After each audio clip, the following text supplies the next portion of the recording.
Hi friends, in this video we will discuss the GATE question answers and the topics which we haven't covered in the previous videos, but we will discuss only new topics so that आपका time waste now. So before this video you should go through the previous videos and one more thing to add कि मैंने हर group of questions के timelines नीचे description में add कर दिए हैं so that if आपको सीधा किसी पर्टिकुलर क्वेश्चन का एक्सप्लेनेशन देखना हो तो आप उस टाइमलाइन पे क्लिक कर कर डायरेक्ट उस क्वेश्चन के एक्सप्लेनेशन पे पहुंच सकें एंड मीन्स आपको पूरी वीडियो ना देखनी पड़े. बट आई वुड से कि for once you should go through the entire video. Definitely आप कुछ नया ही सीखोगे regarding GATE. Okay, so after these GATE questions you will find the explanation.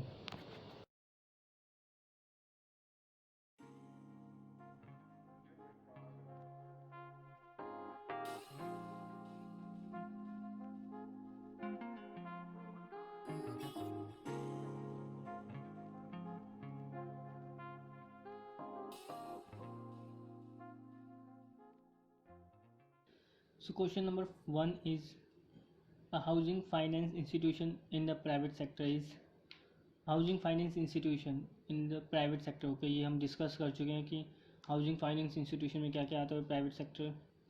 Basically housing finance institutions. Question number 11, housing finance institution होता क्या है. Housing finance institution जो मतलब लोन और कंस्ट्रक्शन ऑफ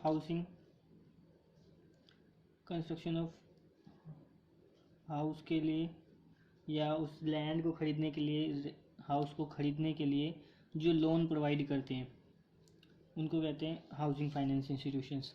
ठीक है, तो ये हमने पढ़ा था कि कौन कौन से इंस्टीट्यूशन दो टाइप के होते हैं. That is first is banking जो इंस्टीट्यूशंस और एक नॉन बैंकिंग इंस्टीट्यूशंस. ये हमने डिटेल में पढ़ लिया तो मैं जस्ट जल्दी बता रहा हूँ. बैंकिंग में क्या होते हैं, NHB national housing bank, then हमारा SBI, देन PNB और SBI PNB से दो ऑप्शन तो ये हो गए. HDFC भी बैंक है. HDFC दोनों में आता है, बैंकिंग में भी आता है और HDFC नॉन बैंकिंग में भी आता है. ठीक है, एंड इस नॉन बैंकिंग में आ गया आपका HUDCO,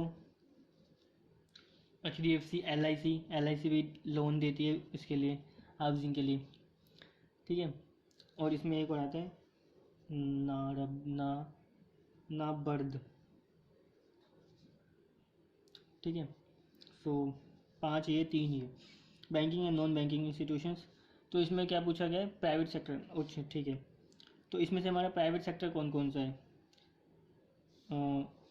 एक तो ये HDFC प्राइवेट सेक्टर हो गया, SBI, ये दोनों government public sector means public sectors. Okay ठीक है, तो हमारी बाकी ये प्राइवेट कौन कौन से आते हैं हमारे प्राइवेट सेक्टर में. एक तो HDFC आ गया. अच्छा, एक वो येस बैंक भी अब देता है and ICICI bank.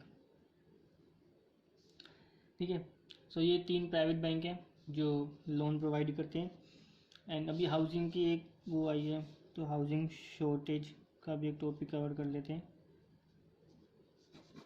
Housing shortage जो इंडिया में तीन फैक्टर देखते हैं कि हाउसिंग शॉर्टेज है या नहीं है.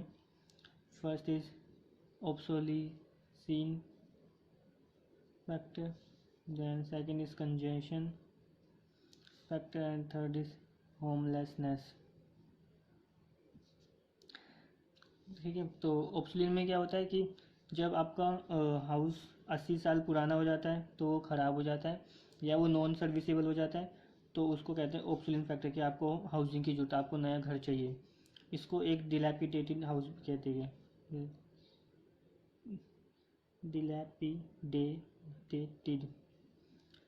डिलैपिडेटेड हाउसेस कहते हैं जो हाउस 80 साल से ज़्यादा पुराने हो जाते हैं.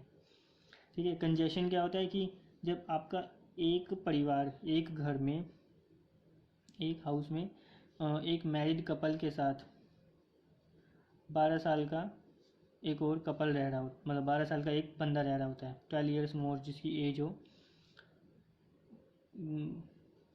मोर देन 12 ईयर्स हो जिसकी एज, तो वो मतलब मैरिड कपल के साथ अगर रूम शेयर कर रहा है तो वो कंजेशन में है, उनको उस लड़के को अलग कमरा चाहिए, अदरवाइज उसको एक अलग वो कंजेशन में कंसिडर होता है। होमलेसनेस इज होमलेसनेस, होम की कमी।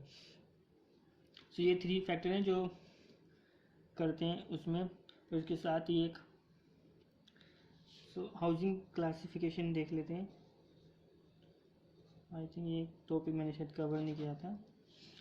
हाउसिंग क्लासिफिकेशन क्या होती है? Based on the economic group,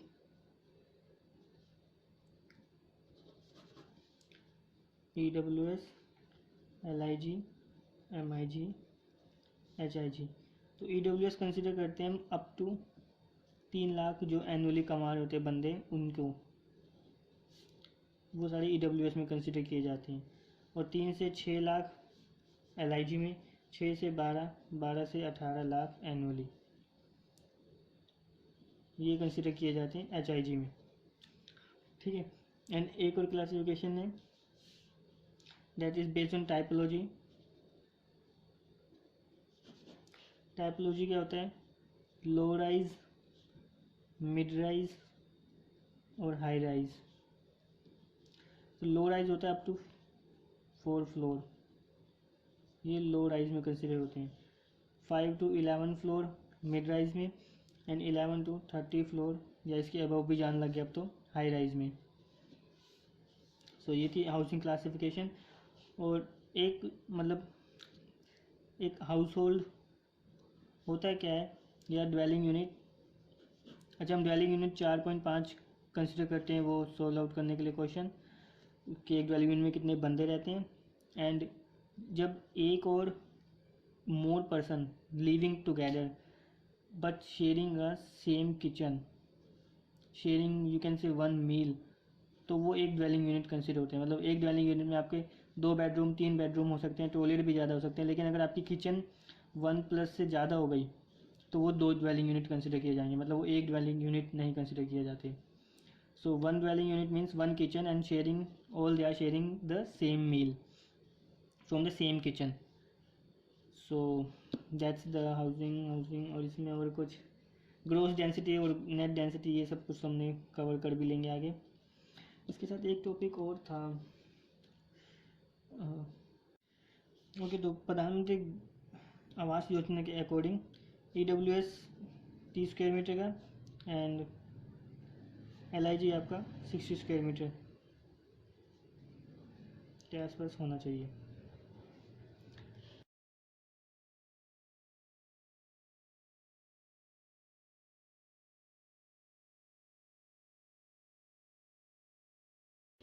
okay, next question पे चलते हैं। Question number 12, which of the following statement about PERT is true. ठीक है, PERT और CPM हमने डिटेल में वैसे स्टडी कर रखा है। First option is each activity of PERT network has 3 different time estimate, बिल्कुल सही है। नॉट ट्रू पूछा, ठीक है। PERT का हमें पता है कि 3 डिफरेंट टाइम्स होते हैं, पैसिमिस्टिक, ऑप्टिमिस्टिक एंड वो पैसिमिस्टिक, ऑप्टिमिस्टिक एंड इंटरमीडिएट। ठीक है, ये फॉर्मूला भी हमने याद किया होगा, P4 6++। ठीक है। Expected, second option is expected activity time is estimated based on distribution. हाँ, सारा जो भी टाइम होता है वो पैसिमिस्टिक और इन दोनों पे बेस होता है कि जितने मतलब जितने बंदे हमें कह रहे हैं कि इतने कम दिनों में हो जाएगा, जितने बंदे कह रहे हैं इतने ज़्यादा दिनों में हो जाएगा, और कितने बंदे कह रहे हैं कि लगभग 4 से 5 दिन के बीच में होगा। तो दैट इज़ ऑल कि पैसिमिस्टिक है, ऑप्टिमिस्टिक है और इंटरमीडिएट क्या टाइम हमने लिया है, तो सब एस्टिमेट होता है। PERT is a deterministic model, ये रॉन्ग है कि CPM is a deterministic, PERT is a probabilistic. ठीक है, probabilistic model PERT। And last is PERT network में have more than 1 critical path.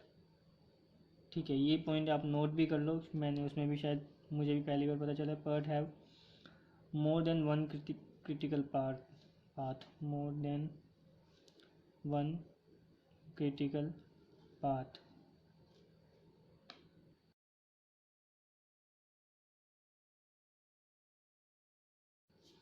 Okay, so moving towards the question number 13.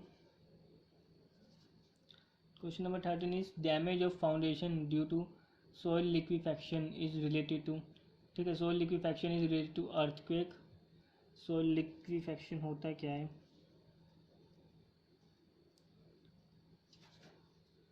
soil liquefaction होता है when soil loses its strength, जो भी उसके ऊपर pressure applied होता है और when it loses its strength तो उसको कहते हैं सोल लिक्विफैक्शन. अब ये अर्थक्वेक के कारण भी हो सकता है और ये मतलब पानी ज़्यादा हो जाता है तो उसके कारण भी हो सकता है. एक्सेस वाटर प्रेशर हो जाता है तब भी ये सोल अपनी स्ट्रेंथ रिलीज कर देता है. वाटर प्रेशर, ठीक है. इट मतलब जब soil behave like a liquid और लूजेस इट्स स्ट्रेंथ तो उसको कहते हैं soil liquefaction. Behave like a liquid. तो होता क्या है, जब सोइल मतलब अपनी स्ट्रेंथ लूज कर देता है तो जो बिल्डिंग होती है जिसकी फाउंडेशन इतनी नीचे जा रही होती है, तो जब सोइल ये हटने लग जाती है तो इसकी फाउंडेशन हिल जाती है और ये बिल्डिंग गिर जाती है. तो ये इसकी डैमेज होता है सोइल लिक्विफैक्शन के कारण. ठीक है, अभी यहाँ पे अर्थक्वेक की बात आई है तो हम एक मिनट, हम लिक्विफैक्शन से मेरे को एक वो याद आया पॉइंट. एक क्वेश्चन आता है लिक्विडेटेड डैमेज. ठीक है, लिक्विडेटेड डैमेज क्या है? लिक्विडेटेड डैमेज क्या है? इट इज़ द अमाउंट जो दो पार्टीज़ के बीच में डिज़ाइन डेजिग्नेट किया जाता है कि during the formation of contract कि हम अगर कोई भी पार्टी पीछे हटती है तो उसको इतना पैसा देना होगा. So it's the amount which is designated between two parties during the formation of contract. ये क्वेश्चन गेट में आ रखा है. During the formation of contract, ठीक है. तो जो भी इंजर्ड पार्टी होगी that will pay during breach. ठीक है, एंड इसी से मुझे एक पॉइंट याद आया. It was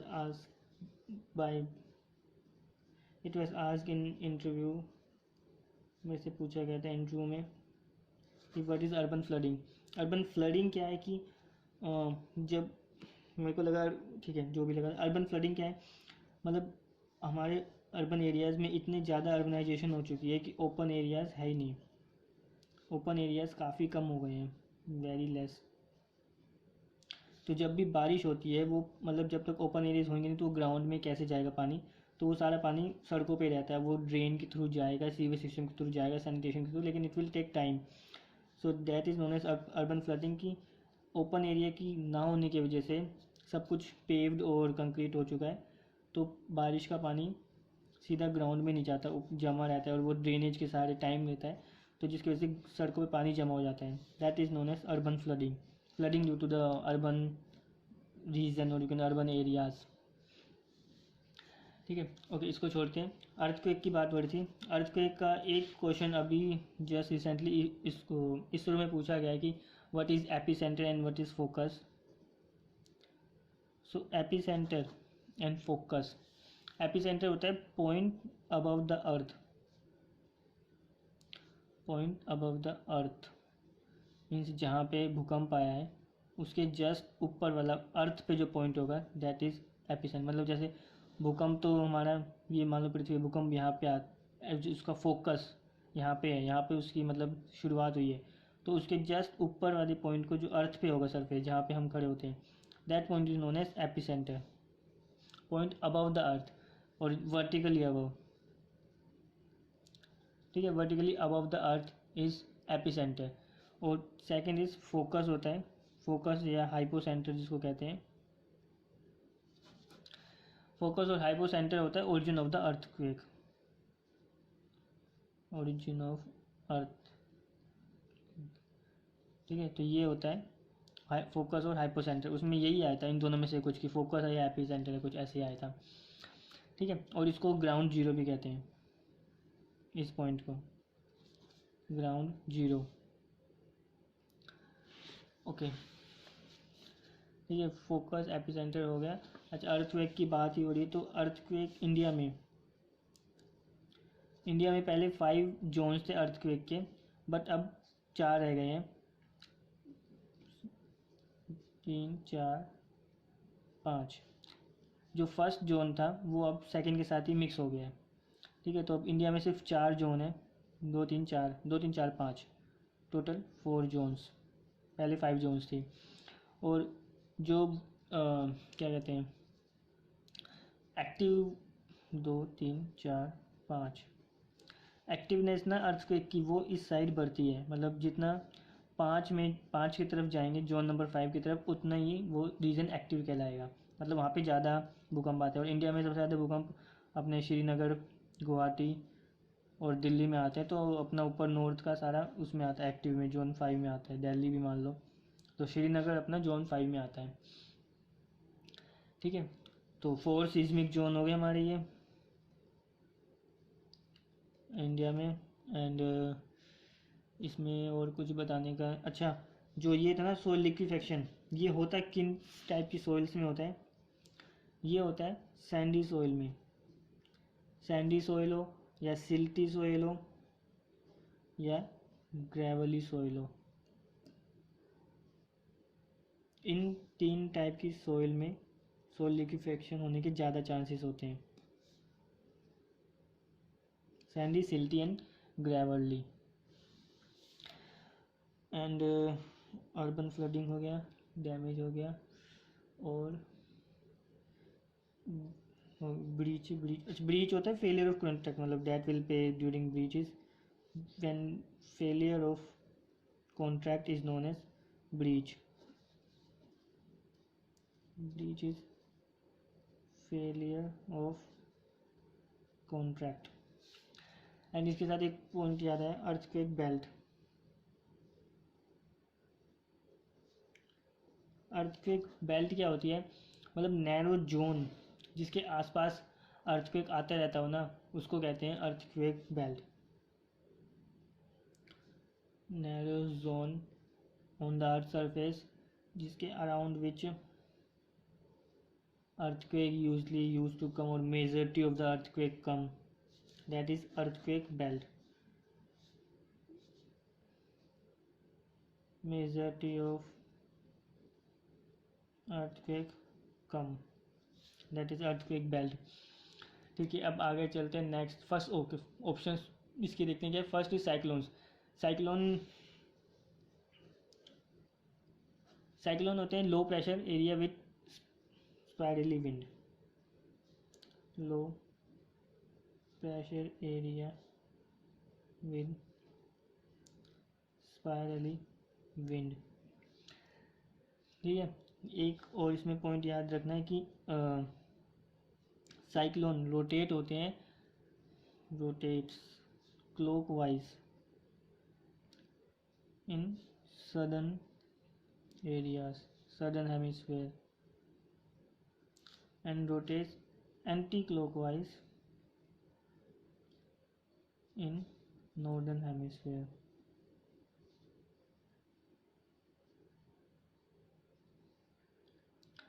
okay, cyclone rotate anticlockwise in northern hemisphere, तो हम we live in northern hemisphere, तो याद रखना एंटी क्लॉकवाइज आते हैं, जो बचा वो क्लॉकवाइज, तो एंटी क्लॉकवाइज आप याद रखना। और इसका एक पॉइंट और याद रखना, आई ऑफ साइक्लोन, ये क्वेश्चन आई थिंक आया था कि आई किस चीज़ से रिलेटेड है, उसमें भी आया था साइक्लोन, अर्थक्वेक, ये सब कुछ, तो I is related to cyclone. ठीक है, इसकी मैं पिक अटैच कर दूंगा तो आपको क्लियर हो जाएगा what is I we are talking here. And landslides से एक ही पॉइंट रिलेटेड है, दैट इज मास वेस्टिंग, और इसमें कुछ जानने को था नहीं, मास वेस्टिंग। ठीक है, एंड ओके ये भी ख़त्म। फ्लड में भी कुछ खास अर्थक्वेक हमने पढ़ लिया, सो आई थिंक इसके सारे पॉइंट्स कवर हो चुके हैं। ओके, तो क्वेश्चन नंबर 14 की तरफ चलते हैं।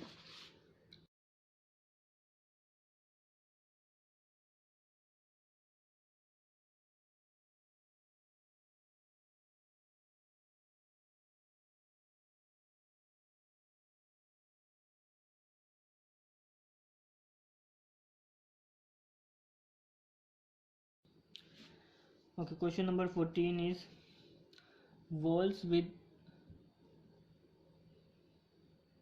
ओके, 14 या 4 जो भी आपके में होगा, ठीक है, आई डोंट नो। अभी मेरे पास क्वेश्चन नंबर 14 है ये। Walls with high thermal inertia, inertia Newton first law of inertia आप सबको पता होगा। Walls with high thermal inertia are suitable in which type of climate. High thermal inertia, okay, ये तो आसान है कि मतलब थर्मल इनर्शिया हम कहाँ ज़्यादा लगाएंगे, जहाँ गर्मी ना आए, हॉट एंड ड्राई, ठीक है। हॉट एंड ह्यूमिड भी हो सकता है, बट हॉट एंड ह्यूमिड में ठीक है, हॉट एंड ड्राई ज़्यादा अच्छा है, और टेम्परेट कोल्ड भी ठीक है, लेकिन हॉट एंड ड्राई सबसे बेस्ट है। तो inertia is Newton first law, ठीक है, ये हम देख लेते हैं। हॉट एंड ड्राई में हम क्या क्या लेते हैं, कैविटी वॉल्स, ठीक है, थिक वॉल जिससे हीट अंदर ना जाए, लो फेनेस्ट्रेशन क्योंकि बाहर भी गर्म हवाई चल रही होती है, तो फेनेस्ट्रेशन भी हम कम देते हैं, एंड हाई रूफ लेवल, ये बहुत सारे हैं, ये मतलब ख़त्म नहीं होंगे। हाई रूफ लेवल देते हैं ताकि वो गर्म हवा स्टैक इफेक्ट से ऊपर जाए और बाहर निकलती जाए, ठीक है। एंड हॉट एंड ह्यूमिड में ये आई थिंक हमने डिस्कस कर रखे हैं पहले, ठीक है, बस मैं जल्दी जल्दी बता देता हूँ। हॉट एंड ह्यूमिड में हम गुड वेंटिलेशन देते हैं, एंड एक बस इस ये याद रखना कि breezeways is new, because breezeways क्या होता है कि अनइंटरप्टेड लॉन्ग कॉरिडोर्स, मतलब ये आपके सारे कमरे हैं, तो एक इतना लंबा कॉरिडोर जिसमें से हवा घुसती है और पार होती है ताकि हवा चलती रहे, अनइंटरप्टेड अनइंटरप्टेड लॉन्ग कॉरिडोर, ठीक है। एंड ह्यूमिडिटी है तो हम पिच रूफ भी देते हैं ताकि बारिश का सारा पानी बेहतर है। इसमें पिच रूफ की ज़रूरत नहीं है, हम लॉन्ग ऐसे भी दे सकते हैं, हाइट ज़्यादा। इसमें पिच रूफ देनी पड़ती है ताकि पानी बारिश बहती रहे या जो बर्फ़ जो भी हो वो भी बहती रहे, ठीक है। देन नेक्स्ट इज कंपोजिट में वही नेचुरल वेंटिलेशन और कोर्टयार्ड ये सब कुछ देती है, ये हमने स्टडी कर रखा है, ठीक है। टेम्परेट कोल्ड में क्या क्या देना होता है, ओके, इसको हम अभी लीव कर सकते हैं। आगे चलते हैं question number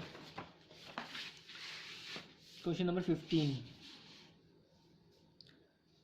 So question number 15 is the ratio of the town area to agricultural land as suggested by Sir Ebenezer Howard in Garden City concept is, garden city में ratio of the town to agriculture is 1:5, ठीक है। Question option D is correct, 1:5। ये हमने study कर रखा है कि garden city में क्या था, 6000 एकड़ पूरा गार्डन सिटी डेवलप हुआ था, जिसमें 1000:5000 हमारा रेशियो गया था कि 1000 हम अर्बन लेंगे और 5000 हमारा एग्रीकल्चर फील्ड होगा, मतलब जो उन्होंने कहा था एबेनेज़र गार्डन हॉवर्ड ने, और डिज़ाइन हुआ था 3200 पीपल के लिए, ठीक है ना। 6 बुलवार 36 मीटर वाइड, ये सब हम स्टडी कर चुके हैं, जस्ट रिवाइज करा रहा हूँ। और 2 जो पहली बनी थी दैट इज़ लेचवर्थ यूके में, Raymond Unwin, and second is Welwyn. Okay, इसको छोड़ के हम आगे चलते question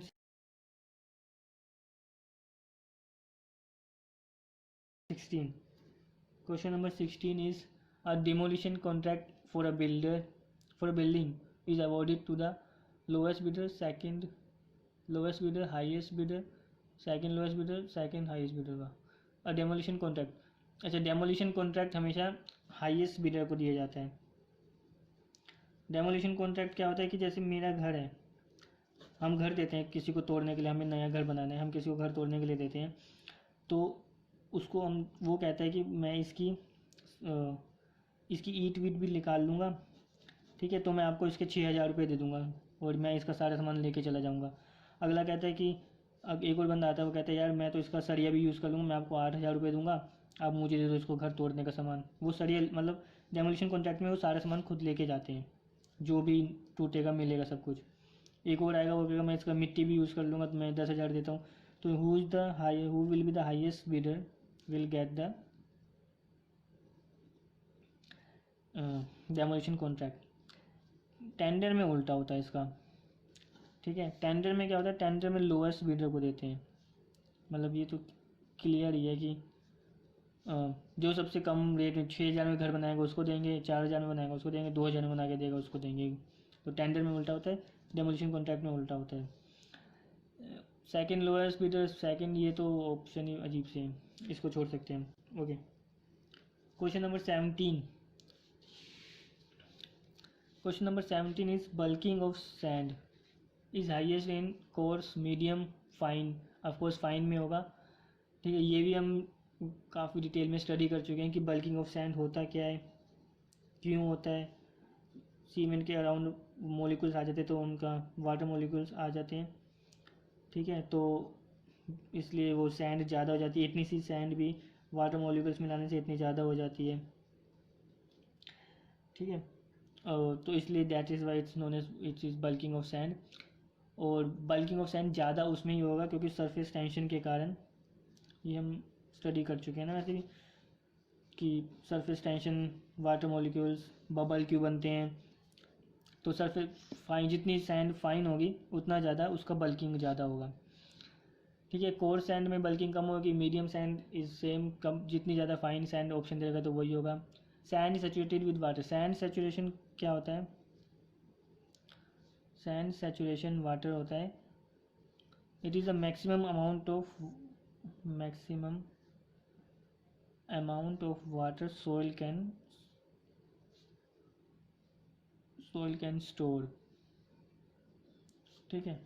that is known as sand saturation water, मतलब मैक्सिमम की सोइल स्टोर कर सके। जैसे सैचुरेशन ह्यूमिडिटी में होता है, जैसे सैचुरेशन हो गया, बारिश हो गई, तो इट इज़ द सैचुरेशन जो सैंड के लिए जो जितनी मैक्सिमम अमाउंट जो स्टोर कर सके, ठीक है। तो इससे एक वो याद आता है, क्ले में बल्किंग इंडेक्स नहीं होती क्योंकि क्ले के पार्टिकल्स इतने छोटे होते हैं कि वो जैसे वाटर मॉलिक्यूल सैंड के राउंड चिपक जाते हैं। तो ये होता है, क्ले के पार्टिकल्स इतने छोटे होते हैं कि वो पानी में गुम हो जाते हैं, मतलब उसमें से पानी खुद ही बाहर आ जाता है, ठीक है। तो आप अब किसी क्ले को पानी में डालोगे तो वो पानी सोख नहीं करती, सो क्ले में बल्किंग नहीं होती। एंड क्ले के पार्टिकल्स इतने छोटे होते हैं, दिस इज़ अनदर रीज़न कि ये सीमेंट में मिक्स नहीं किया जाता, ठीक है। तो ठीक है, और एक लोम, लोम में क्या होता है, सैंड, सिल्ट, क्ले, 40:40:20। मतलब ये मैंने इसलिए बताया क्योंकि क्ले के पार्टिकल सैंड से भी छोटे होते हैं, ये हमने पढ़ा ही होगा कि सैंड, सिल्ट, क्ले के पार्टिकल्स सैंड से भी छोटे होते हैं, फिर तो उसमें बल्किंग ज़्यादा होनी चाहिए, बट बल्किंग नहीं होती नहीं उसमें। नेक्स्ट क्वेश्चन पे चलते हैं क्योंकि काफ़ी ज़्यादा टाइम हो जाएगा एक्सप्लेन करते रहेंगे। तो question number 18, question number 18 is Venice charter. ये भी हमने डिटेल में स्टडी करा था पूरा कि वेनिस चार्टर किसके उसमें आता है। First option is international centre for the study of preservation, ICCROM. इसकी आप इसके बारे में भी मतलब वही है, इसकी शॉर्ट फॉर्म एब्रीविएशन याद रखना इकरोम की क्या है। International council of monuments in site, ICOMOS, ये भी याद रखना। एंड अच्छा यही ऑप्शन है इसका, वैसे इकोमोस के अंडर आता है सारे Venice charter. INTACH, Indian national trust for art and culture heritage, ठीक है, ये अभी सुना है। ASI archaeological survey of India में क्या क्या है वो भी हमने सब पढ़ रखा है। तो इसका option is इकोमोस।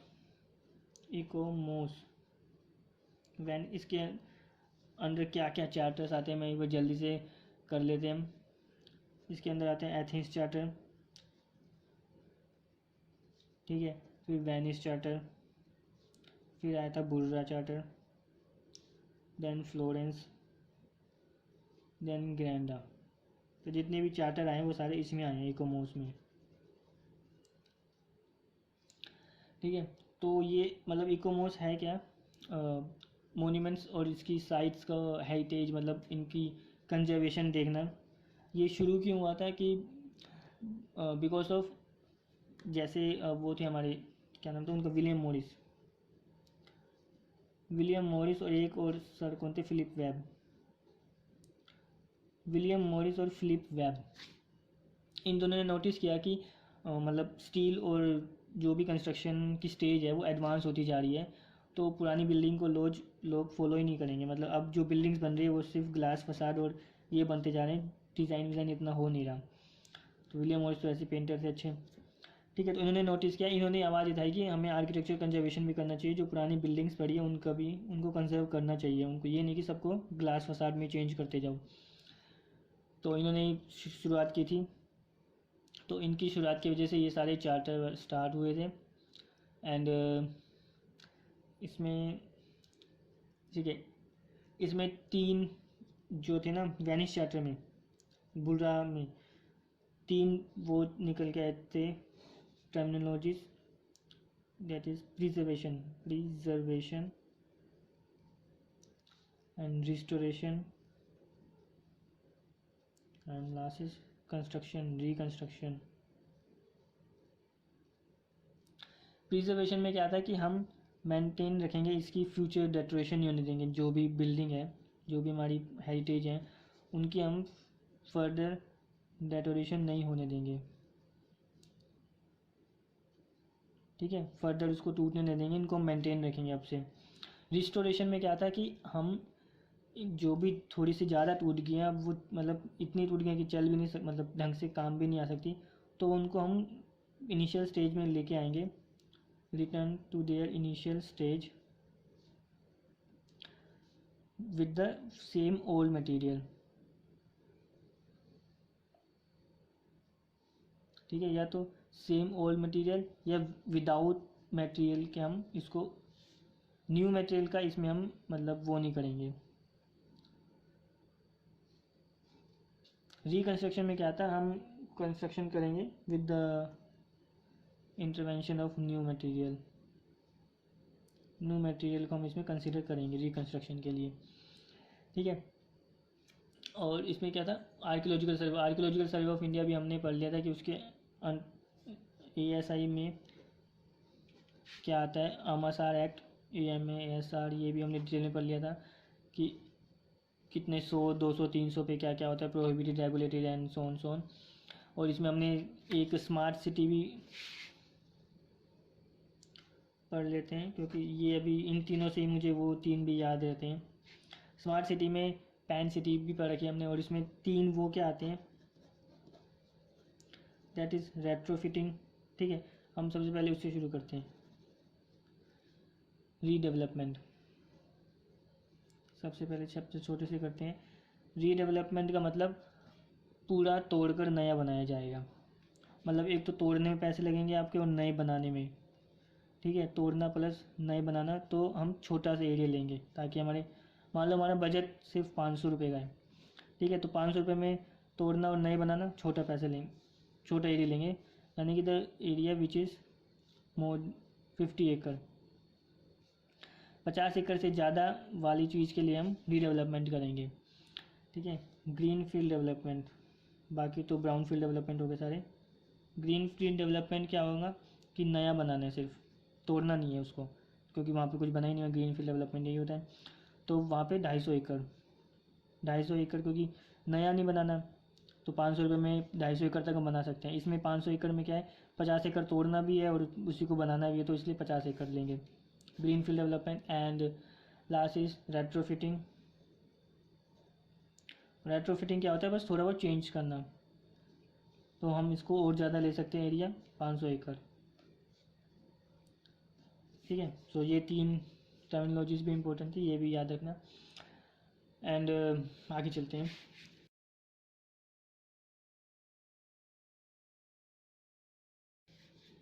Question number 19। Question number 19 is the ratio between illumination at working point indoor to total light available simultaneously outdoor is known as। अच्छा, ये तो डे लाइट फैक्टर, ये भी हमने स्टडी करा है। डे लाइट क्या होती है हमारी, day light is ERC plus SC plus IR, means external reflected component sky component, internal reflected component होते क्या है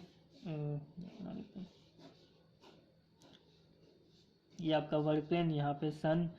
एक तो हो गया स्काई कंपोनेंट जो डायरेक्ट आती है लाइट, स्काई कंपोनेंट, ठीक है। एक ये वोल है, ये हो गया एक्सटर्नल रिफ्लेक्टेड कंपोनेंट, यहाँ पे टकराई, देन ये हो गया ERC एक्सटर्नल रिफ्लेक्टेड कंपोनेंट। एक हो गया इंटरनल रिफ्लेक्टेड कंपोनेंट, ये हो गया IR अंदर से रिफ्लेक्ट हुई। So these all are day light components, तो components of day light. And day light factor is, day light factor is, ये क्वेश्चन भी आएगा शायद, EI/EO इंटू में 100%। Day light factor is always express in percentage, ठीक है। E internal upon E outside, illumination internal and illumination outside is day light factor, ठीक है। इसमें आई थिंक और कुछ बताने को नहीं है।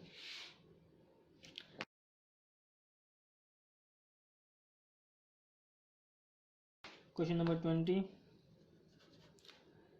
Which of the flowing vehicular traffic intersection converts all crossing into merging and diverging sequence. अच्छा, क्रॉसिंग हट गया, मर्जिंग और डाइवर्जिंग में क्या क्या आ गया। रोटेटरी इज आंसर, रोटेटरी, क्योंकि मैनुअल सिग्नलिंग में आपका क्रॉसिंग तो आएगा ही। ग्रेड सेपरेशन में भी क्रॉसिंग आता ही है, ठीक है। ऑटोमेटिक सिग्नलिंग, ग्रेड सेपरेशन मतलब हमने सारे स्टडी कर रखे हैं ट्रांसेप्ट, जब आपका लेवल ऊपर नीचे हो जाए, मतलब अंडर पास, ओवर पास, या clover leaf, half clover leaf, transept, that is grade separation. Rotary में क्या होता है, सिर्फ रोटरी है जिसमें वो सब चेंज हो जाते हैं, ज़्यादा बड़ा हो गया।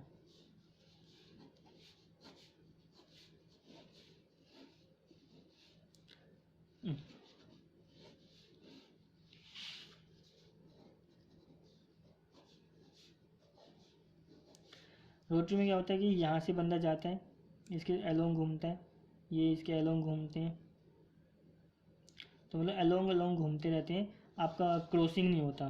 क्रॉसिंग तो तब होता है जब ये जा रहा हो ये जा रहा हो, तब क्रॉसिंग होता है ना। अब ये जब सारे एलोंग घूम रहे हैं तो डाइवर्जिंग और कन्वर्जिंग होएगा। रोटरी में याद रखना डाइवर्जिंग और कन्वर्जिंग होते हैं, डाइवर्जिंग और कन्वर्जिंग 4+4 8 होते हैं। ये हमने ट्रांसपोर्टेशन में डिटेल में पढ़ा है, तो इसमें कुछ खास पढ़ने का नहीं है। एक पॉइंट और याद रखना, ग्रीन कॉरिडोर, ये मैंने लिखा हुआ है तो आई थिंक। ग्रीन कॉरिडोर क्या होते हैं, जब वो कॉरिडोर जो दिल्ली में बनाए हुए हैं कि रोड से अलग एक कॉरिडोर बना देते हैं एम्बुलेंस के लिए, ताकि जब हार्ट के पेशेंट या जो भी मतलब क्रिटिकल सिचुएशन में वो कॉरिडोर एकदम खाली रहता है और एम्बुलेंस वहाँ पे तेज़ी से अपने मतलब ट्रैफिक को छोड़कर आगे निकल सके, तो 2 ग्रीन कॉरिडोर्स, ओके, ठीक है। इसमें और कुछ आई थिंक नहीं है।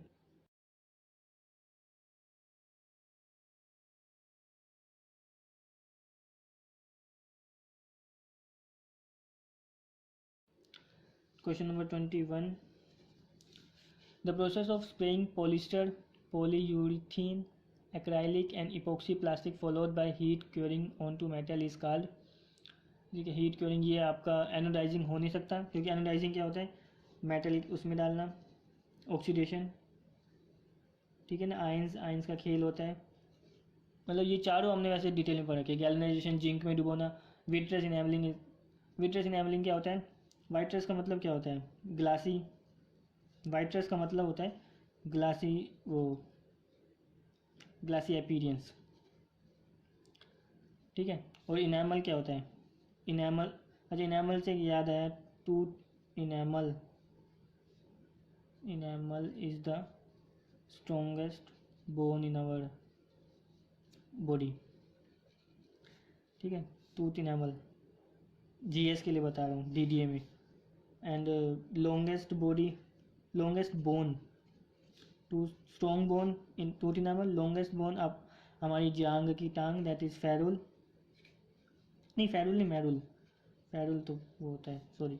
और सबसे शॉर्टेस्ट बोन इज कनपटी, ईयर के अंदर होती है, that is stapes or taps, ऐसी कुछ है। मतलब आपको बस याद होना चाहिए, क्योंकि ये एक ऑप्शन तो होगा, अब वो इतनी वो नहीं करेंगे कि टेप्स, टेपो, वो टेप जहाँ भी आ गया वो अपना शॉर्टेस्ट बोन ख़त्म, वो यही देंगे, टेप सैरोलैलुक और शॉर्टेस्ट बोन ये। ठीक है, अभी हम क्या पढ़ रहे थे, विट्रस इनेबलिंग ग्लासिंग अपीयरेंस हो गई। तो ये तो हमारा इसमें लिखा हुआ है, ग्लासी अपीयरेंस नहीं लिखा, फॉलोड बाय हीट, और ये किस पे, ऑन टू द मेटल्स। ठीक है, विट्रस इनेबलिंग से ये किस पे होता है, अपनी WC या वो याद रखा करो, वॉश बेसिन, क्योंकि वो एकदम ग्लासी अपीयरेंस होती है और वो बिल्कुल इसी से बनती है। तो ये भी नहीं है, powder coating is the right answer. Powder coating कहाँ पे होती है, हमारी कार व्हील्स के एलॉय व्हील्स पे। ये उस पर पाउडर छिड़क के उसको गर्म करते तो एकदम शाइन चमकते हैं वो, दैट इज़ वो पाउडर कोटिंग। ये डिटेल में पढ़ा है हमने। एक चीज़ जो हमने नहीं पढ़ी थी, दैट इज़ टेफ्लॉन। टेफ्लॉन क्या होता है, Teflon is non sticky and frictionless, जो कार में और आपके पैन में यूज़ होता है। फिर इसकी डिसएडवांटेज ये होती है कि लंबा नहीं चलता, और एक दूसरे एडवांटेज होते हैं जो बहुत कम होते हैं कि अगर इसको 500 फ़ारेनहाइट पे गर्म हो जाए वो चीज़, तो टेफ्लॉन हार्मफुल भी हो सकता है हेल्थ के लिए, बट ये होता नहीं। ठीक है, टेफ्लॉन में क्या मिला होता है, PTEF, इसकी फुल फॉर्म होती है poly tetra fluoro ethylene, that is Teflon. Okay, ये क्वेश्चन खत्म, आगे चलते हैं।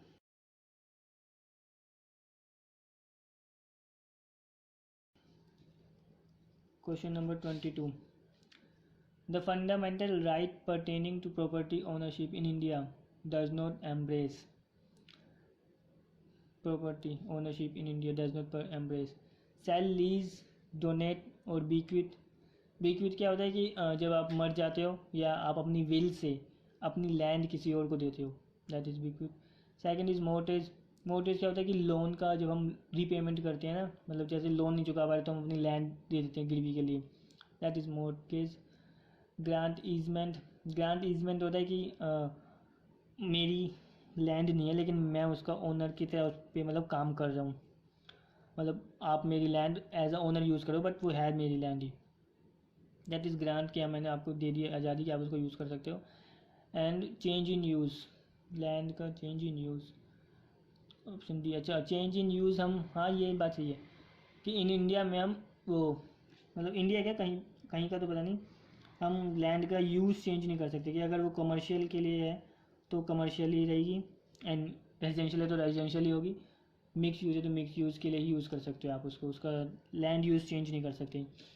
आप उसको बेच सकते हो, सेल, लीज, डोनेट भी कर सकते हो, सब चल सकता है। मॉर्टगेज, ठीक है, लोन के लिए आप उसको गिरवी भी रख सकते हो, हाँ आपकी तो लैंड है गिरवी रख सकते हो।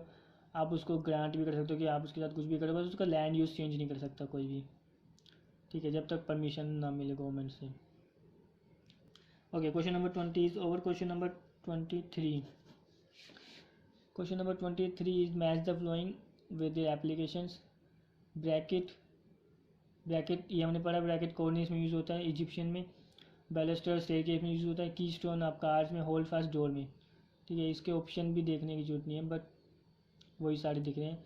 आंसर इज बी, पी का 3, ब्रैकेट का कॉर्निस, क्यू का 5, बैलस्टर का स्टेयरकेस, आर का 4, की स्टोन का आर्च, और एस का 1, ठीक है, होल्ड फास्ट का डोर। ठीक है, क्वेश्चन नंबर 24, क्वेश्चन नंबर 24 इसका आंसर देख लो क्योंकि ये मुझे मतलब ये याद करने पड़ते हैं और ये अब यूज़ नहीं होते, मतलब ये हर बार नए आते हैं तो ये फ़ायदा नहीं लगता याद करने का। तो आंसर ए, पी का 2,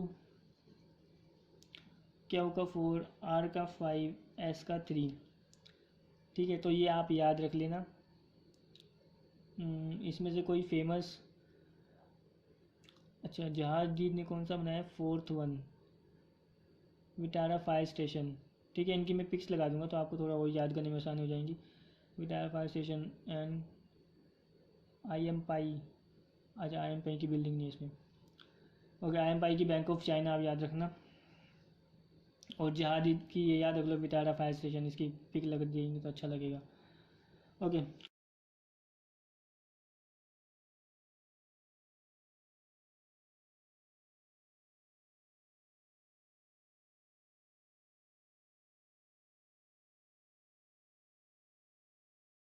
question number 25, a combination colour forming an equilateral triangle in colour wheel is called.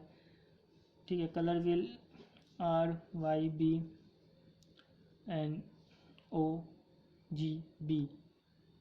OG violet, equilateral triangle is called analogous colour. ठीक है, ये हमने सारे डिस्कस कर रखे हैं। एनालॉगस कलर क्या होते हैं? नेबर वाले, एनालॉगस कलर नेबर वाले होते हैं। एंड ट्राइड स्कीम वही हो गई 3। अच्छा, tried scheme is answer, equilateral triangle form करते हैं तो ट्राइड स्कीम। स्प्लिट कॉम्प्लीमेंट्री क्या होते हैं? ये और इसके साथ वाला कॉम्प्लीमेंट्री हो गई रेड ग्रीन, स्प्लिट कॉम्प्लीमेंट्री ये दोनों इसके साथ वाले।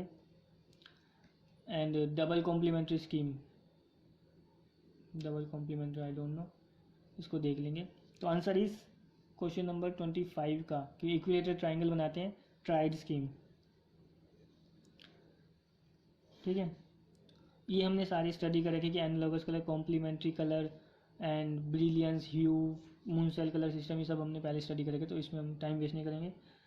और उसमें हमने receding colour, advancing colour and additive subtractive colour सब स्टडी कर रखे हैं, तो वहीं पे आगे वहीं स्टडी कर लो। आगे चलते हैं। Question number 26, desire line diagram helps in. Okay, desire line diagram helps in. ठीक है, ये तो ट्रांसपोर्टेशन से रिलेटेड है, ये हमने स्टडी भी कर रखा है। And first option is completion of a project by desire date, meeting demand and supplying desired category of housing, determining income versus expenditure pattern of individuals. Fourth is origin destination and analysing transportation planning. ठीक है, desire line आपका transportation planning और landscape planning में use होता है, landscape planning. ठीक है, desire line क्या होती है कि शॉर्टेस्ट डिस्टेंस, मतलब ओरिजिन और डेस्टिनेशन के लिए यूज़ होता है। जैसे ये आपका है ट्रांसपोर्टेशन के लिए बता रहा हूँ, तो एक ओरिजिन और डेस्टिनेशन कितने हैं? ठीक है, ओरिजिन और डेस्टिनेशन एक है, तो डिज़ायर एंड लाइन ग्राफ बताता है। तो जितनी ज़्यादा आपकी विड्थ होगी, मतलब सब नोट कर लीजिए कितने लोग कितने कहाँ से जा रहे हैं उसी जगह, जितनी ज़्यादा विड्थ होगी, so width band is directly proportional to the traffic, कि इतने लोग यहाँ पे जा रहे हैं। ठीक है, और डिज़ायर लाइन ग्राफ का डिज़ायर लाइन डायग्राम यूज़ होता है जब हम गूगल पे अपना मैप सर्च करते हैं और हमें जो गूगल रास्ता दिखाता है कि ये यहाँ से यूँ, तो वो डिज़ायर लाइन के थ्रू दिखाता है कि shortest distance between origin and the destination is this. सीधा तो डिस्प्लेसमेंट तो हो नहीं सकता, तो डिस्टेंस ही दिखाएगा। ठीक है, this is the desire line diagram. और लैंडस्केप में भी यही होता है कि shorter distance for the bicycle, ताकि वो पूरे गार्डन को ख़राब ना करे। तो दैट इज़ लैंडस्केप प्लानिंग में भी डिज़ायर लाइन डायग्राम। ठीक है, so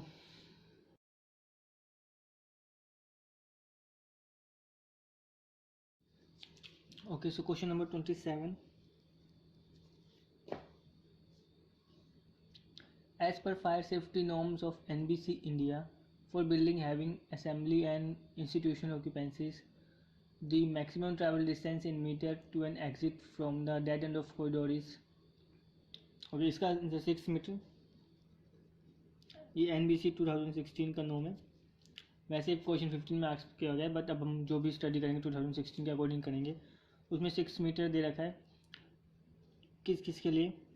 education buildings, educational buildings हो या असेंबली हो, एंड ये इंस्टीट्यूशनल हो। इन बिल्डिंग्स में हम 6 मीटर लेंगे। Dead and corridor, dead and corridor means जैसे आगे जाके ये डेड एंड हो रहा है, यहाँ पे कमरा है, इज अ रूम, तो यहाँ से 6 मीटर के आसपास स्टेयरकेस होनी चाहिए। Okay, it should be 6 metre. But other, ये 3 तो 6 मीटर है, बट अदर ऑक्यूपेंसीज में 15 मीटर है। ऑक्यूपेंसीज में दिस इज 15 मीटर। ठीक है। एंड मेट्रो स्टेशन में यही मैक्सिमम ट्रैवल डिस्टेंस बन जाता है less than 100 metre, means it should be less than 100 metre. Means जैसे अगर आपका ये मेट्रो स्टेशन है, ये मैंने मेट्रो की वीडियोस में बताया कि यहाँ पे आपकी मेट्रो आके खड़ी होती है, तो यहाँ से जो आपकी स्टेयरकेस है that should be less than 100 metre, और जो स्टेयरकेस टू स्टेयरकेस डिस्टेंस है that should be less than 100 metre. बीच में लिफ्ट होती है बट लिफ्ट को हम कंसिडर नहीं करते, और एस्केलेटर भी, मतलब वो चलो मेट्रो के norms. Metro station less than 100 metre, ये अभी इसरो में पूछा गया था। 6 मीटर 1500 मीटर एंड अच्छा, एक एनबीसी में नॉर्म्स और पढ़ा था मैंने, एनबीसी 2016 के अकॉर्डिंग, कि फायर नॉर्म्स कहाँ का एप्लीकेबल होते हैं। फायर नॉर्म्स एप्लीकेबिलिटी, एक तो जब बिल्डिंग की हाइट 15 मीटर से अबव हो जाती है, that is high rise building. ठीक है। सेकंड इज अगर होटल, एजुकेशन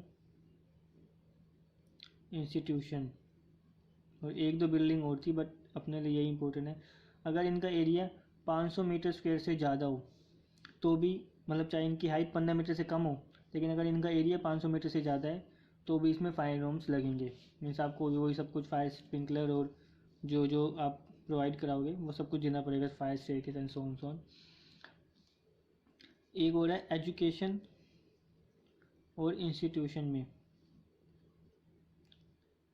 अगर आपकी बिल्डिंग की हाइट 9 मीटर है तो भी फायर नॉर्म्स लगेंगे। जरूरी नहीं उनकी हाइट 15 मीटर होनी चाहिए, और अगर उनका एरिया 500 से भी कम है, लेकिन अगर उनकी हाइट 9 मीटर है तो भी फायर नॉर्म्स लगेंगे। ठीक है। और एक और था कि डबल बेसमेंट अगर आपका है, ये इम्पोर्टेंट नहीं था इसलिए मैंने याद ढंग से किया नहीं। डबल बेसमेंट है और उनका एरिया अगर 500 मीटर स्क्वायर से ज़्यादा है, ठीक है, तो भी आपको वो फायर नॉर्म्स लगेंगे। ठीक है। एंड मोर इज, हाँ, एक और इम्पोर्टेंट था कि फायर स्टेयरकेस में स्टेयर टू स्टेयर डिस्टेंस जो है आपका फायर स्टेयरकेस में, ये आपको वैसे भी एज एन आर्किटेक्ट भी काम आएंगे कि स्टेयर टू स्टेयरकेस डिस्टेंस ये होना चाहिए। अच्छा, इसमें भी टाइप्स होती हैं कि जो भी हमारी जितनी भी सारी बिल्डिंग, एजुकेशन, रेजिडेंशियल, उनमें टाइप 1 टू टाइप 2, टाइप 3 और टाइप 4, ये दो टाइप होते हैं कि टाइप 1 और टाइप 2, टाइप 3 और टाइप 4। ठीक है। तो अभी मैं ये टाइप 3 और 4 के लिए बता रहा हूँ क्योंकि हम वर्स्ट केस के लिए डिज़ाइन करते हैं। ठीक है। तो टाइप 3 और टाइप 4 में stair to staircase distance 22.5 metre होना चाहिए, लेकिन अगर हम उसमें फायर स्प्रिंकलर लगाते हैं, ठीक है, उस बिल्डिंग में फायर स्प्रिंकलर लगाते हैं उस फ्लोर पे, तो ये उसका जो भी डिस्टेंस है उसका 50% आपको एक्स्ट्रा इंक्रीज़ कर सकते हैं आप उस डिस्टेंस को। मतलब अगर हम 22.5 का 50% इंक्रीज़ करें तो that will be 1.125, so 33.7675 something, 625 something. ठीक है, मेन आप याद रखो 33, ओके, 22.5 और 33 पॉइंट समथिंग। ठीक है, फायर स्प्रिंकलर तो आप लगाओगे ही। And anything else to tell. अच्छा, एक फायर स्प्रिंकलर का एक नोट और लिख लो कि फायर स्प्रिंकलर अगर आपकी स्लैब और आप यहाँ पे फायर स्प्रिंकलर लगा रहे हो, और अगर जो आपका नीचे इसके जस्ट नीचे वाला फ्लोर है उस 17 मीटर आ गया अगर ये, तो फायर स्प्रिंकलर मतलब लगाने की ज़रूरत नहीं है, ये यूज़ काम में नहीं आते। फायर स्प्रिंकलर लगाने की ज़रूरत मत समझो, ये समझ लो कि उसमें लिखा था कि ये फायर स्प्रिंकलर अपने इफेक्टिव नहीं होंगे, अगर ये 17 मीटर नीचे तक ये कर रहा है तो ये इफेक्टिव नहीं होंगे। नहीं, एक 17 मीटर था, 17 मीटर तो आई थिंक बहुत ज़्यादा है वैसे, मैं इसको कंफर्म अभी तो नहीं कर सकता। ठीक है, इसको एक बार कंफर्म कर लेना, 17 मीटर या समथिंग था। ठीक है, फायर स्प्रिंकलर अनइफेक्टिव हो जाएंगे अगर इतनी हाइट है तो। एंड इसमें आई थिंक इसमें और कुछ तो बताने का है नहीं। और एक वो लिख लो कि विर्थ, अगर हम फायर की बात कर रहे हैं तो जो फायर फाइटिंग व्हीकल आएगा, ठीक है, उसके लिए क्या होता है, उस जो आपकी बिल्डिंग की एंट्रेंस, बिल्डिंग क्या आपकी जो साइड की एंट्री होगी, that should not be less than 4.5 metre. ठीक है, that should not be less than 4.5 metre. Of course कि 3 मीटर के ट्रैक में वो चल सकता है, 3.5 मीटर की तो हम इंटरमीडिएट लेन लेते हैं, मतलब इंटरमीडिएट क्या है वो ट्रैफिक लेन लेते हैं 3.5 मीटर की, लेकिन हम आपकी अपनी साइड की वो 4.5 मीटर से कम नहीं रख सकते। और जो वो है आई मीन उसकी हाइट, क्या कोई भी ऑब्स्ट्रक्शन की हाइट हम 5 मीटर से ज़्यादा नहीं रख सकते। मीन्स आपकी अगर ये ट्रैवलर वो फायर फाइटिंग व्हीकल जा रहा है आपके ऊपर, यहाँ पे कोई एलिवेशन में है आपके एंट्री पे, तो वो 5 मीटर से कम ज़्यादा होना चाहिए। इसलिए जो भी ब्रिज डिज़ाइन किए जाते हैं, अगर हम मेट्रो स्टेशन भी डिज़ाइन कर रहे तो उसकी नीचे वाली बीम भी रोड से 5 मीटर से ऊपर होनी चाहिए। ठीक है, सो ओके, इसमें और कुछ बताने का नहीं है। आगे चलते हैं question number 28। Question number 28 is which of the following is a part of studio apartment. ठीक है, studio apartment, option number A is master bedroom, artist room, multipurpose space and children room. ठीक है, स्टूडियो अपार्टमेंट होता क्या है, studio apartment एक single room होता है बेसिकली, जैसे सिंगल रूम यू कैन से कि स्मॉल स्पेस जिसमें सब कुछ वो सब कुछ कंटेन करता हो, सारे अपार्टमेंट्स उसमें हो। Single room, small space, contain all the functions of these rooms but in a single room. ये सारे फंक्शन हो इस स्टूडियो अपार्टमेंट में, बट ये होता है एक सिंगल रूम में ही है। तो उसमें मास्टर बेडरूम नहीं होता, ऑफकोर्स उसमें बेड होगा, मतलब पार्टीशन वॉल से आप बेड उसमें बिछा होगा, बट उसमें स्पेशल मास्टर बेडरूम नहीं होगा कि अलग से स्पेशल बेडरूम हो या आर्टिस्ट रूम हो या चिल्ड्रन रूम हो, रूम कुछ नहीं होगा, but all are is multipurpose space. वहाँ सब कुछ सिर्फ स्पेस को यूटिलाइजेशन अच्छी तरह करा हुआ, मतलब एक सिंगल रूम में ही। और रूम थोड़ा बड़ा भी हो सकता है, पार्टीशन किए होंगे, बट होगा सब कुछ यही। सो इसका आंसर मल्टीपर्पज स्पेस। ठीक है, और फंक्शन होंगे इसमें with in single room. Okay, आगे चलते हैं question number 29। The saturation level of a colour represents, ये हमने कलर थ्योरी में डिटेल में पढ़ा था कि सैचुरेशन लेवल ब्रिलियंस भी जाएगा, डिस्ट्रीब्यूशन तो हमने स्टडी नहीं किया, डार्कनेस वार्म्स भी हमने warm colour, receding colour, advancing colour सब हमने उसमें एडिटिव सब्ट्रैक्टिव उसमें कलर थ्योरी में कर रखा है। सो क्वेश्चन नंबर 29 का saturation level is brilliance. Chroma, hue, Munsell colour system सब उसमें हमने स्टडी करा है। Saturation level is brilliance of the colour. Okay, question number 30। Invert level of a pipe at a given cross section. ठीक है, invert level ये आपको याद भी हो गया होगा कि ये अंदर वाले पार्ट को कहते हैं इन्वर्ट लेवल, ना कि बाहर वाले पार्ट को। ठीक है, तो invert level of the pipe of a cross section is B option, lowest point of the internal surface. Lowest point of the internal surface is the invert level. ठीक है, ये इन्वर्ट लेवल हो गया। This is obvert level, invert level, obvert level. This is top या crown, this is bottom. ठीक है, and centre से जो लाइन पास होए जिसमें ऐसे जाएगी, इसमें अगर ऐसी पाइप है तो उसमें थोड़ी सी नीचे से जाएगी, तो that line is known as haunches. ये मतलब ये क्या दिखाती है कि ये लाइन कि आप जब इस पाइप को दबा रहे हो तो कम से कम इतना मिट्टी से भरना चाहिए उसको। ठीक है, एंड इस एक और सॉरी हॉन्चिस नहीं, दिस इज स्प्रिंग लाइन। ठीक है, स्प्रिंग लाइन जितना भरना चाहिए, और हॉन्चिस होते हैं ये, इस पार्ट को हॉन्चिस कहते हैं। ये जो एरिया है ना, this is haunches,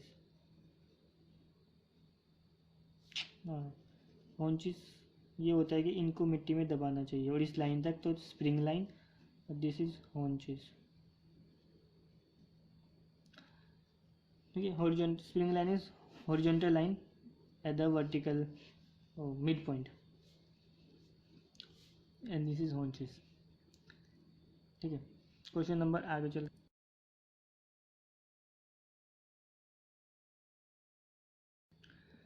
question number 31 is D view in AutoCAD. D view perspective view के लिए यूज़ होता है, जो ऑटोकैड यूज़ करते हैं उन्हें पता ही होगा। डी व्यू पर्सपेक्टिव ऑप्शन देगा selected portion of the drawing in detail, ये तो जेड एंटर से होगा। Entire screen Z enter, E enter या A enter. Damage part a perspective view, ठीक है। D view is the perspective view. Damage के लिए I think audit, purge, W block, xref, ये आपको पता ही होनी चाहिए क्या क्या होते हैं। ऑडिट पर्ज भी आपको पता होना चाहिए, ऑडिट पर्ज क्यों यूज़ किया जाता है। पर्ज से क्या होता है, पर्ज कमांड से कि आपकी जो लाइंस यूज़ नहीं हो रही होती, या जो लेयर्स यूज़ नहीं हो रही होती, जो ब्लॉक यूज़ नहीं हो रहे, बट उनके नाम आपने बना के डिलीट कर दिए, उनके नाम है, तो पर्ज से वो सब कुछ उड़ जाता है, पर्ज कमांड से। पर्ज कमांड इज लाइक, ठीक है ना, मतलब लेयर्स, जैसे वॉल की लेयर बनाई बट आपने सारी लेयर्स को एक ही जीरो लेयर में डाल दिया, तो वॉल की लेयर अपने आप डिलीट हो जाएगी वहाँ से, इसकी प्रॉपर्टी सब कुछ। ऑडिट में क्या होता है, ऑडिट में जो आपने ब्लॉक बनाए हैं वो सब कुछ ख़त्म हो जाएंगे, मतलब ऑडिट सब कुछ चेक कर देता है और ख़राब और आपको ठीक कर देता है। एंड डब्ल्यू ब्लॉक आपको पता हुआ, एक्सरफ, ठीक है, ये अब हम स्टडी नहीं करेंगे, अब आता भी नहीं ऑटोकैड का इतना। आगे चलते हैं, this is question number 31। Question number 32, match the land use category group 1 with their respective colour codes in India. Residential का, ठीक है, ये तो आपको याद ही होगा। रेजिडेंशियल का येलो, कमर्शियल का रेड, एंड इंडस्ट्रियल का पर्पल, सेमी पब्लिक, ठीक है, सेमी पब्लिक और पब्लिक का डार्क ब्लू। तो इस हिसाब से रेजिडेंशियल का पी का 5, ठीक है। अच्छा, A option A is correct, P का 5, क्यू का 3, कमर्शियल का ब्लू, ओके। ये 2000 जो 5 थी एनबीसी उसके अकॉर्डिंग थे, अब मैं 2016 के एनबीसी के अकॉर्डिंग आपको कलर कोडिंग से बता देता हूँ, ये अब फॉलो करना, मतलब जब तक नई एनबीसी नहीं आ जाती 2016 के एनबीसी के अकॉर्डिंग। ये मैंने अपने उसमें भी बता रखा है, यहाँ भी बता देता हूँ। Residential is yellow and commercial is red, industrial is purple, mixed use, ये सबसे अच्छा है और याद भी रहेगा आपको, yellow background with black lines, ठीक है। एंड 1 2 3 4 इसके बीच, अच्छा, सेमी पब्लिक और पब्लिक डार्क ब्लू, ठीक है। Recreation light green, and primary activity that is agriculture, this is dark green, means forest agriculture सब इसमें आ गया। और एक और वो पिंक हेरिटेज, सॉरी पिंक नहीं, स्पेशल एरियाज़ पिंक। इसमें क्या क्या आ जाते हैं, हेरिटेज आपके, गवर्नमेंट रेस्ट्रिक्टेड एरियाज़, ठीक है, ये सब कुछ आ जाते हैं इसमें। सो कलर कोडिंग एनबीसी 2016 के अकॉर्डिंग, तो इस हिसाब से ऑप्शन इसमें, चलो इसमें ऑप्शन तो नहीं होगा बट ये आंसर अब जो आएगा इसके अकॉर्डिंग करना उसको, okay. Option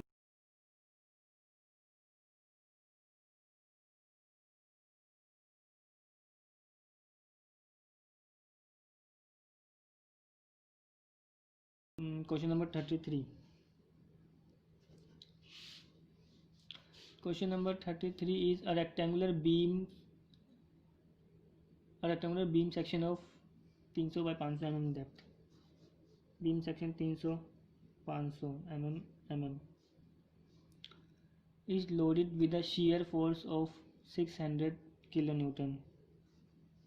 600 kilonewton. The maximum shear stress on the section. ठीक है, shear force दे रखा है, एरिया दे रखा है, shear stress निकालना है. अच्छा, मैक्सिमम shear stress निकालना है. ठीक है, स्ट्रेस का ये कंसेप्ट हमने कर भी रखा है. स्ट्रेस का फॉर्मूला क्या होता है? Force upon area. Force upon area. shear stress का हो गया shear force upon shear area. But इन्होंने पूछा मैक्सिमम. ठीक है, तो maximum is equal to F upon B D तो हो ही गया ये. ठीक है ना, एरिया. लेकिन मैक्सिमम की बात करें तो टाउ मतलब shear स्ट्रेस. ये थ्योरी, इसकी थ्योरम मैंने नहीं कराएंगे, बट ये शायद फॉर्मूला लिखवाएंगे. Tau max is equal to 1.5 tau average. Tau average is this F upon B D. Maximum क्या जाएगा? 1.5 से फैक्टर से इनटू करना है. This is for rectangular. If your beam is rectangular, if your beam is triangular. ठीक है, so tau max will be the same tau average. ठीक है, इसमें वो ट्राइंगल का एरिया क्या हुआ? Half base into height. But if we talk about circular beam, हमारे में बहुत कम आएगी circular beam. Tau max is equal to 1.33 tau average. So shear stress maximum is 1.33 factor से इंटू करेंगे. ओके, तो इसमें हम 1.5 फैक्टर से इंटू कर देते हैं.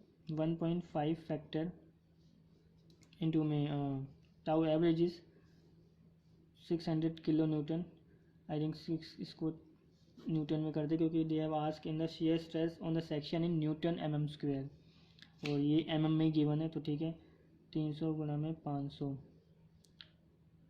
3 से ये गया और इन 2 से ये गया. 6 5 30 एंड 1.5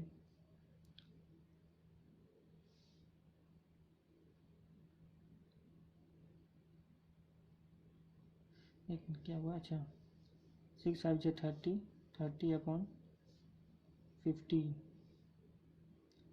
सॉरी, 6 5 30 एंड 90. ठीक है, 15 और ये जाएगा 6 5 30. अच्छा, 6 3 5 15. सिंपल सी बात थी, सही बात है. 6 किलो 6 न्यूटन mm स्क्वायर या पास्कल. ठीक है, आंसर भी 6 है. 6 न्यूटन mm स्क्वायर. ठीक है, टाउ ये हमने कर रखे थे shear स्ट्रेस में, और अगर नहीं बताया हो तो आई थिंक ये नोट कर लेना आप.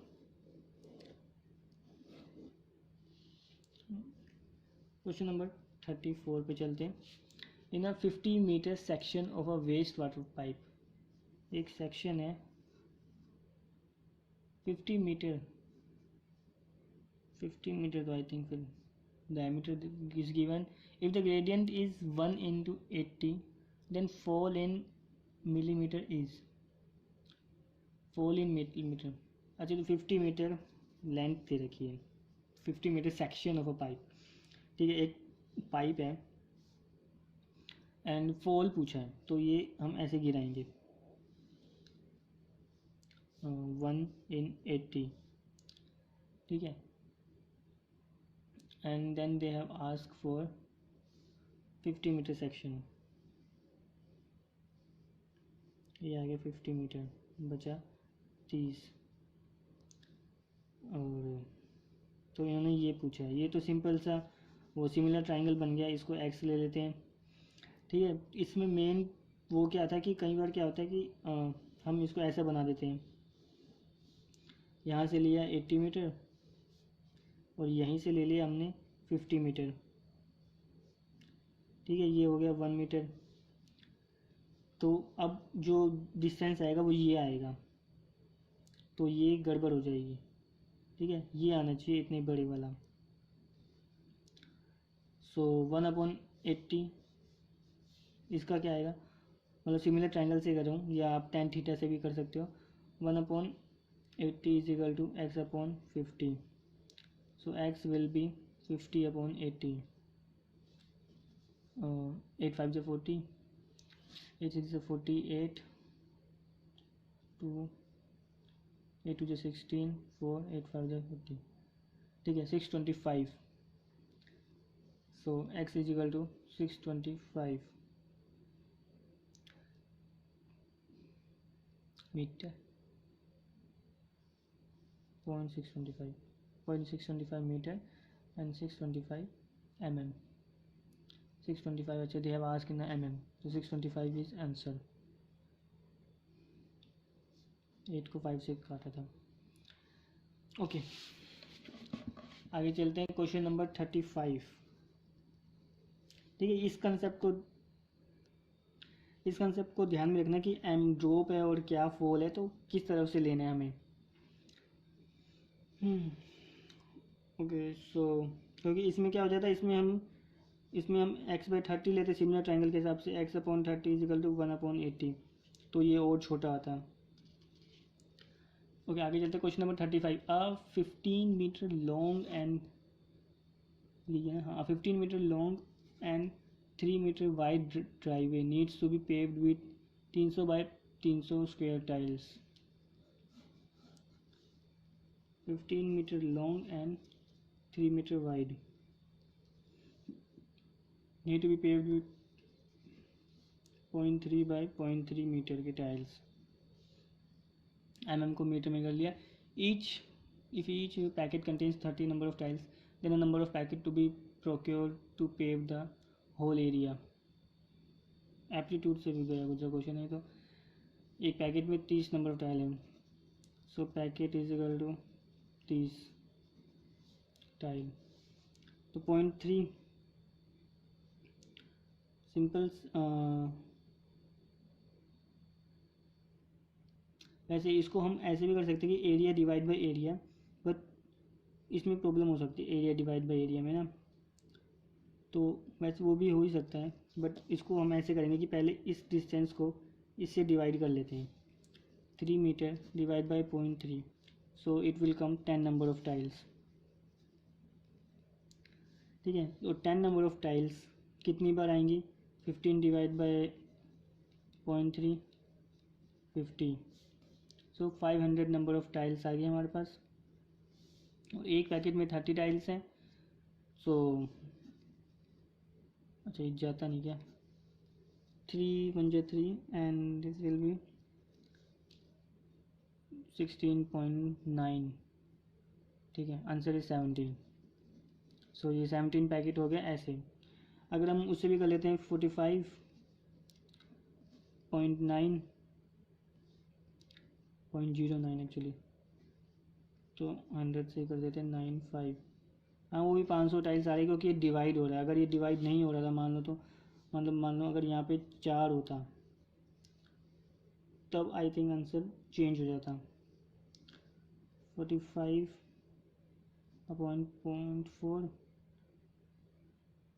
और इसका जो हाफ कट बचता वो अब हम इसमें यूज़ करेंगे, या वो उसमें डिपेंड करता, ठीक है क्वेश्चन में, कि यूज़ करना है या जो फेंकना ही है। या ये मत कहना कि इस 3 को ऐसे लगा दो, तीन वाली साइड से लगा दो टाइल, ठीक है वो क्वेश्चन, ठीक है आप समझ गए कि मैं क्या पूछना चाहता और क्या समझना चाहता। क्वेश्चन नंबर 36 की तरफ चलते हैं। Match the flowing group 1 with group 2। Punch Mahal, Fatehpur Sikri, Meenakshi temple हमने पढ़ा गया, मदुरई, जोड़ बंगला टेम्पल, ठीक है ये पढ़ा गया, सन टेम्पल कोणार्क पढ़ा गया। इधर क्या देखा है, पेंट स्टोन फिगर्स, ठीक है painted stone figures Meenakshi temple के। इंटीग्रेटेड रेड सैंडस्टोन हमेशा पंच महल फतेहपुर सीकरी हो सकता है। एंड ग्रेनाइट स्टैचूज, ठीक है नहीं पता। खोंडेलाइट स्टोन वर्क आपका सन टेम्पल कोणार्क। और टेराकोटा कार्विंग ये भी नहीं पता। इसका तो 36 का आंसर इज बी, पी का 2 पंचमहल फतेहपुर सीकरी रेड सैंडस्टोन, वहाँ पे सब कुछ रेड सैंडस्टोन ही यूज़ करते थे मुगल तो हमेशा।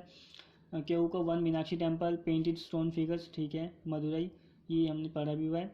एंड आर का 5 जोर बंगला टेम्पल बिश्नूर, आर का 5। टेराकोटा कार्विंग, ठीक है। टेराकोटा कार्विंग्स क्या होती है? टेराकोटा क्या होता है?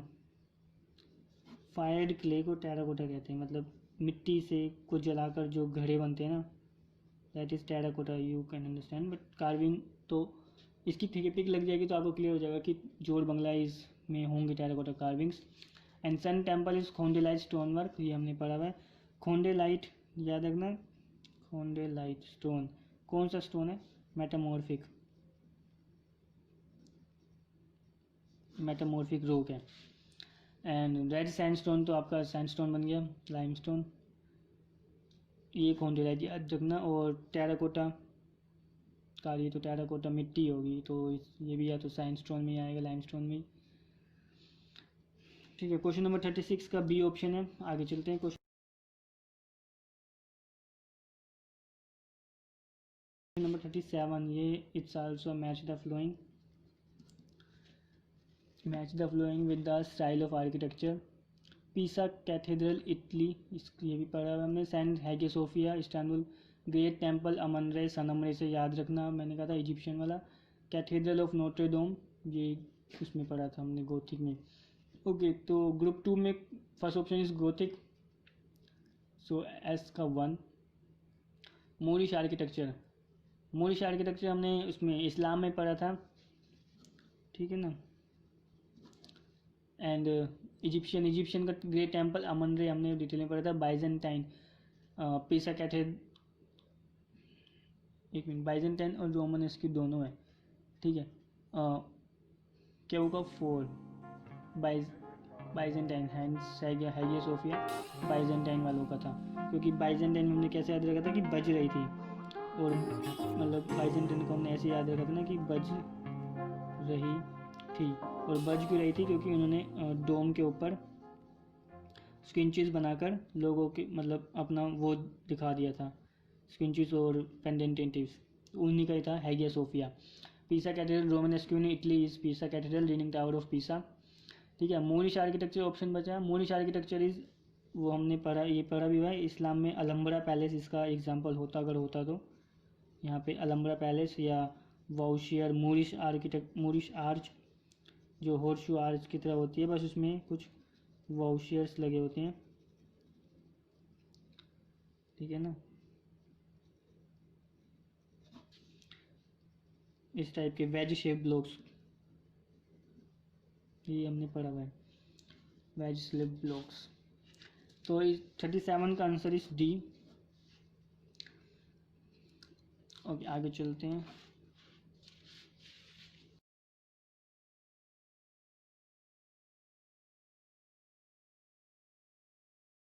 इसलिए हम खत्म करते हैं इसको भी, क्योंकि ये भी मैच द फ्लोइंग है। Question number 38, match the following with the style of architecture.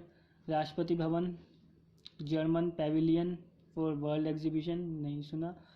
गगनेशियम museum Bilbao Frank O Gehry, crystal palace London, ठीक है। सेकंड ऑप्शन में क्या, इंडस्ट्रियल आर्किटेक्चर, ठीक है। क्रिस्टल पैलेस होगा इंडस्ट्रियल आर्किटेक्चर, क्योंकि मॉडर्न आर्किटेक्चर ग्लास और वो यूज़ किया था, स्टील। एंड गगनेशियम म्यूजियम बिब्लानो वाला डिकंस्ट्रक्शन फ्रैंको गैरी ने बनाया था, और स्पेन वाला FLWG ने। And radical eclecticism international style, neo classical आपका राष्ट्रपति भवन, ठीक है। तो option B is correct. Option B के अकॉर्डिंग पी का 5, Rashtrapati Bhavan is neo classical, याद रख लेना। क्यू का 4, जर्मन पेविलियन इंटरनेशनल स्टाइल, ठीक है। आर का 2, गगनेशियम म्यूजियम डिकंस्ट्रक्शन, ठीक है। एस का 1, क्रिस्टल पैलेस इंडस्ट्रियल आर्किटेक्चर, ठीक है। गगनेशियम म्यूजियम का आर्किटेक्ट फ्रैंको गैरी थे, और उनके बिब्लानो के ये थे, और स्पेन के वो थे, उसमें कंफ्यूज मत होना ना, FLW, ठीक है। और इसमें एक टर्म आई है डिकंस्ट्रक्शन। फ्रैंको गैरी की मैंने आपको 2-3 बिल्डिंग और भी बताई थी। फ्रैंको गैरी लिखने का मन क्यों नहीं कर रहा। एक तो होगी, यही हो गया Guggenheim museum, then second is Walt Disney, ठीक है, वॉल्ट डिज्नी कंसर्ट हॉल और डांसिंग हाउस, तीनों बिल्डिंग इम्पोर्टेंट है। वॉल्ट डिज्नी आपको डांसिंग से याद आएगी कि जो बच्चा डांसिंग घर जैसे घर बना सकता है वो डिज्नी वाला ही होगा। बट अच्छा था, मैं उस वे में नहीं कह रहा, याद करने के वे में कह रहा हूँ। ठीक है, और क्या कहते हैं, डीकंस्ट्रक्शन। डीकंस्ट्रक्शन हमने पढ़ रखा है। इसके आर्किटेक्ट्स कौन है? एक तो फ्रैंको गैरी हो गए, सॉरी फ्रैंको गैरी हो गए, क्योंकि उन्होंने गगनेशियम म्यूजियम डीकंस्ट्रक्शन भी बनाया था। वॉल्ट डिज्नी हाउस और डांसिंग हाउस तो दिखता ही उस पर ही है। देन इसके सेकंड इम्पोर्टेंट है डैनियल लिबस्किन। ठीक है, इनकी क्या क्या वो थी फेमस बिल्डिंग? एक था जूइश म्यूजियम और दोनों war museum and military history museum. तो अगर म्यूजियम आए तो इनका नाम लिख देना, Jewish war military history. Daniel Libeskind, ये भी डीकंस्ट्रक्शन को फॉलो करते थे।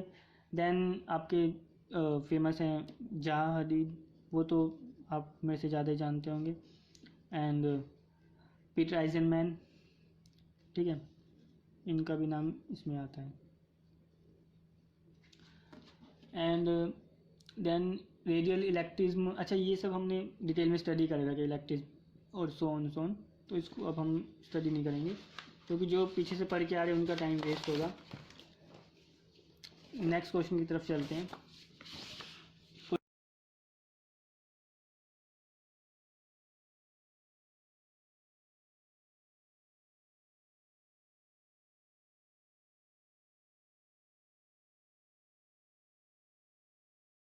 Question number 39, again match the following with their definition. Kinaesthesia ये पता है, एंथ्रोपोमेट्री पता है, इग्रोनॉमिक्स पता है, बायोमिमिक्री पता है। ठीक है, काइनेस्थीसिया क्या होता है? ऑप्शन ही देख लेते हैं, पी का 4, option C is correct. Study of human sensory experience during movement, ठीक है, दैट इज़ काइनेस्थीसिया, कि जब ह्यूमन अपना हाथ वाथ हिलाता है तो उनकी सेंस को स्टडी करने को, उसको काइनेस्थीसिया कहते हैं। जैसे कि आपने अपना पैर उसमें रखा घास पे, तो जो सॉफ्टनेस फील हुई, दैट इज़ काइनेस्थीसिया, ड्यू टू काइनेस्थीसिया। आप धूप में गए, आपने आंखें बंद कर रखी, लेकिन जो गर्मी आई तो आपका हाथ गर्म हुआ, तो द सेंसरी चेंज हुए ना, आपकी जो सेंस आपको बताती हैं, दैट इज़ काइनेस्थीसिया। ओके, सो इस काइनेस्थीसिया के साथ एक वर्ड और याद रखना, प्रोप्रियोसेप्शन। ठीक है, ये भी इसी की तरह होता है, सेंसरी और बस इसका मुझे याद नहीं, यही याद रखना कि काइनेस्थीसिया और प्रोप्रियोसेप्शन भी सेम जैसे ही होते हैं, थोड़ा बहुत डिफरेंस है कुछ, कि जैसे ये घास में पैर रखते तो इसकी सॉफ्ट और मतलब पता चलता है आपको कि आप घास पे हो या रोक पे हो। तो ये क्या बताता है कि आप हार्ड सरफेस पे हो या सॉफ्ट सरफेस पे हो, वो डिटेलिंग आपको प्रोप्रियोसेप्शन से पता चलती है। ठीक है, इतना इम्पोर्टेंट नहीं है, याद था इसलिए बता दिया। आगे चलते हैं, सेकेंड इज एंथ्रोपोमेट्री, क्यू का 1। एंथ्रोपोमेट्री हम सब नहीं पढ़ा है, measurement of the study and size and proportion of human body, कि बंदा की ये हाइट कितनी है, अगर वो ऐसे खड़ा होगा अपने हाथ को ऐसे करेगा तो कितनी होगी, एक टांग फैलाएगा, लियोनार्डो दा विंची का पूरा वही समझ लो आप। ठीक है, सो दैट इज़ एंथ्रोपोमेट्री, कि वो कितना दूर तक अपना हाथ वाथ फैला सकता है। इग्रोनॉमिक्स होता है कि आप किसी मशीन के साथ काम कर रहे हो, आप कितने अच्छे हो। तो आर का 2, study of man machine interaction, कि आप किसी एनवायरनमेंट में कितना अच्छा काम करो, that is ergonomics. Biomimicry क्या होता है? कॉपी करना, एंड बायो मतलब बायो की कॉपी। सो एस का 5, imitation of model system and elements of nature, so that is biomimicry. So option C is correct. आगे चलते हैं, नेक्स्ट क्वेश्चन।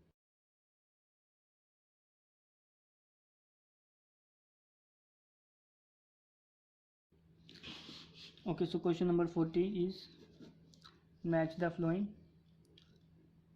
ओके, आप पिक्स में देख के समझ जाओगे कि क्या क्या है, इसमें कुछ समझाने का नहीं है, आपको याद ही रखना है। सेंट पीटर स्क्वेयर रोम हमने पढ़ा हुआ है इसलिए आपको याद होगा, एगोरा भी पढ़ा हुआ है, एंड फोरम, ठीक है, याद रख लेना। तो ठीक है, इसका ऑप्शन मैं बता देता हूँ, option B is correct.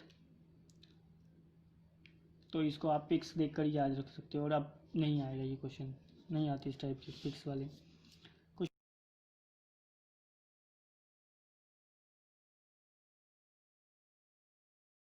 Question number 41 पे चलते हैं। Match the following, again match the following topo sheet, satellite image, wave length and scan line. And group 2 में दे रखे हैं पाथ रो आपका सैटेलाइट इमेज होगा। एंड कंटूर टोपो शीट से रिलेट करता है। फोकल लेंथ शायद वेव लेंथ से रिलेट करेगा। स्पेक्ट्रल इमेज सिग्नेचर, अच्छा स्पेक्ट्रल करेगा वेव लेंथ से। तो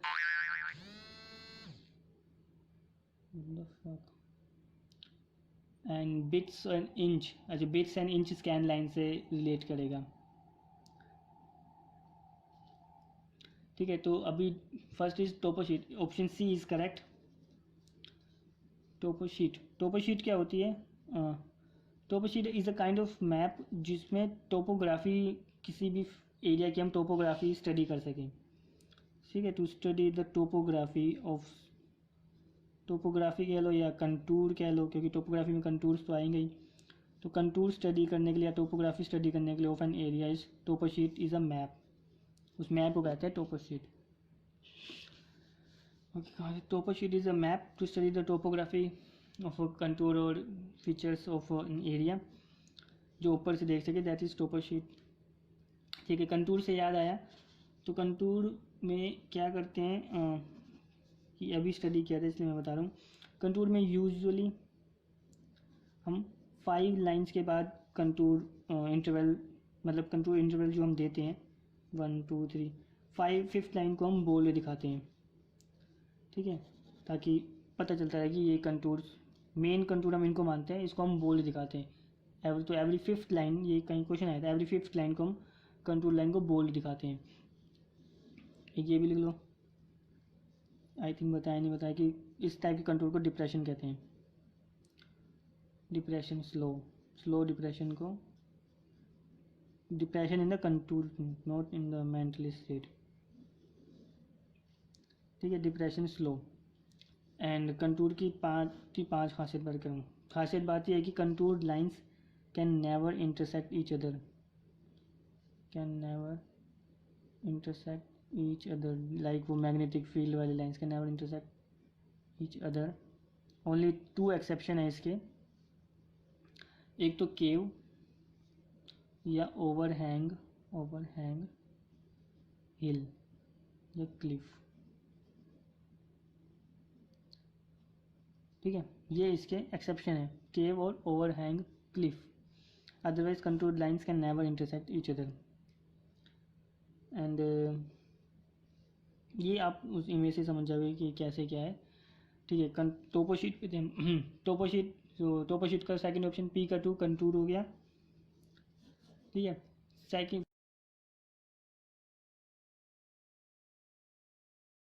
वो क्या हुई, सैटेलाइट इमेज क्या का 1 पाथ एंड रो। ठीक है, सैटेलाइट, ये अभी आपने जो चंद्रयान पढ़ा होगा उसका आपने उसमें शायद पढ़ा होगा कि सैटेलाइट की जो वो देखते हैं लोकेशन, वो हमें पाथ और रो से पता चलती है। अगर हम अपने अर्थ को छोड़ो, इंडिया को ही दिखा लेते हैं, मतलब इंडिया ये मान लो, तो जो ईस्ट से वेस्ट की तरफ चलती है ना चीज़ें, ये होती हैं आपकी पाथ, और ये होती हैं रो, जो नॉर्थ से साउथ की तरफ चलती हैं। पाथ एंड रो, मान लो आपकी सैटेलाइट कहीं यहीं पे है।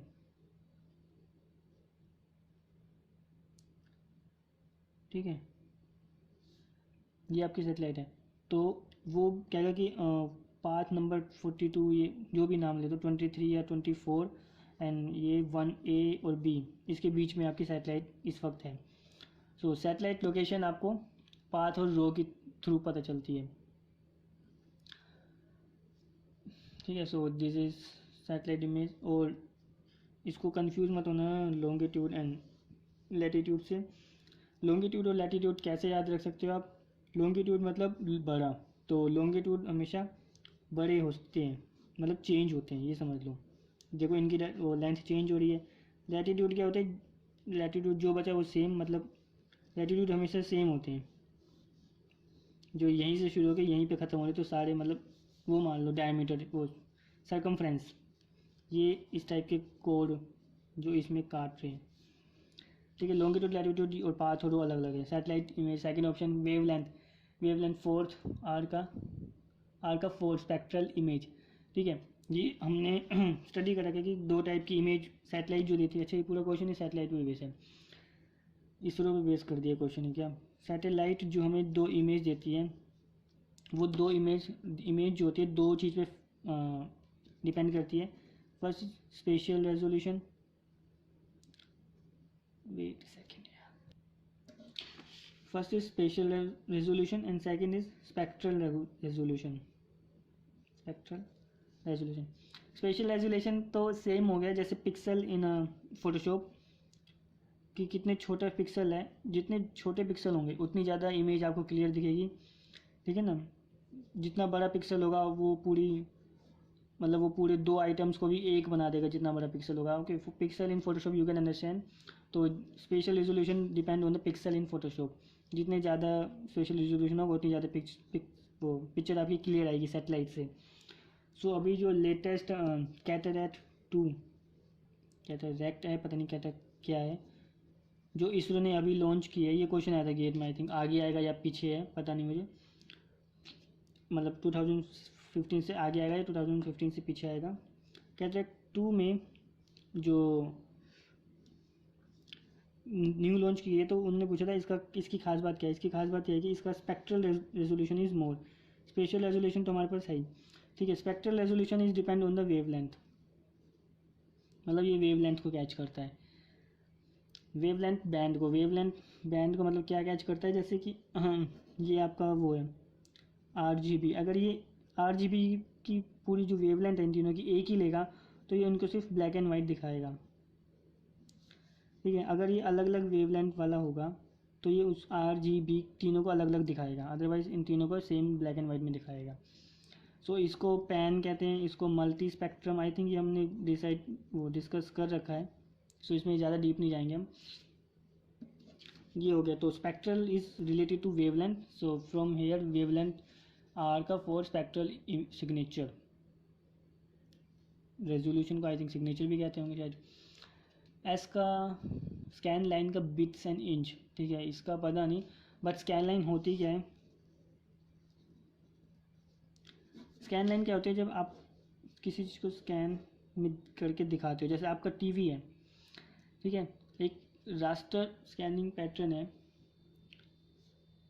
टीवी में आपके क्या पैटर्न होता है कि जब आप टीवी को फ़ोन से टीवी को देखोगे, फ़ोन के कैमरे में जब आप टीवी को देखोगे तो वो लाइन से दिखती है ना, दैट इज़ स्कैन लाइंस, कि आपकी वीडियो स्कैनिंग से चल रही है। क्या होता है कि सबसे पहले ये वीडियो आती है, मतलब ये लाइन दिखती है, फिर ये लाइन दिखती है, फिर ये लाइन दिखती है, फिर दिस लाइन आती है, फिर दिस लाइन आती है। ये इतनी फास्ट होता है, इतनी फ्रैक्शन ऑफ सेकंड में होता है कि आपको लगता है कि पूरी इमेज एक साथ आ रही है। So this is known as scan line, और मेरे ख्याल से ये शायद कुछ बिट या इंचज़ में आती होगी, तो यही शायद इसकी स्कैन लाइन, तभी इसका एस का 5 हुआ है। ओके, इसमें क्या रह गया, फोकल लेंथ आपको पता ही है, इसको पढ़ने की जरूरत नहीं है। एंड ठीक है, आगे चलते हैं। ओके, तो क्वेश्चन नंबर 41 का आंसर इज सी, इसका आंसर था सी।